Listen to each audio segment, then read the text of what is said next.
एक बार एक राजा के महल में एक व्यापारी दो गायों को लेकर आया। दोनों ही स्वस्थ, सुंदर एवं दिखने में लगभग एक जैसी थी। व्यापारी ने राजा से कहा, महाराज, ये दोनों गायें माँ बेटी है, परंतु मुझे यह नहीं पता है कि दोनों में माँ कौन है और बेटी कौन है। मैं इसलिए नहीं जान पाया क्योंकि दोनों में कोई विशेष अंतर नहीं है। मैंने अनेक स्थानों पर लोगों से यह पूछा, किंतु कोई भी इन दोनों में माँ बेटी की पहचान नहीं कर पाया।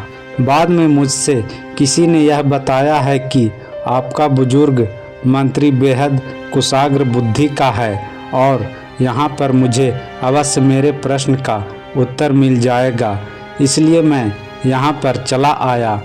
कृपया मेरी समस्या का समाधान किया जाए। यह सुनकर सभी दरबारी मंत्री की ओर देखने लगे। मंत्री अपने स्थान से उठकर गायों की ओर गया।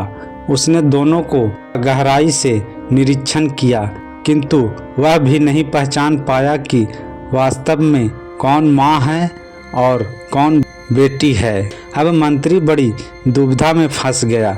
उसने राजा से माँ बेटी की पहचान करने के लिए एक दिन की मोहलत मांगी। घर आने पर वह बेहद परेशान रहा। उसकी पत्नी इस बात को समझ गई। उसने जब मंत्री से परेशानी का कारण पूछा तो उसने सारी बात बता दी। यह सुनकर उसकी बुद्धिमती पत्नी बोली, अरे बस इतनी सी बात है, यह तो मैं भी बता सकती हूँ। अगले दिन मंत्री अपनी पत्नी को वहाँ अपने साथ लेकर गया जहाँ गायें बंधी थी। मंत्री की पत्नी ने दोनों गायों के आगे अच्छा भोजन रखा। कुछ ही देर बाद उसने माँ एवं बेटी में अंतर बता दिया। लोग चकित रह गए। राजा ने पूछा कि उसने कैसे पहचाना कि कौन माँ और कौन बेटी है। तो मंत्री की पत्नी बोली, पहली गाय जल्दी जल्दी खाने के बाद दूसरी गाय के भोजन में मुंह मारने लगी और दूसरी वाली ने पहली वाली के लिए अपना भोजन छोड़ दिया।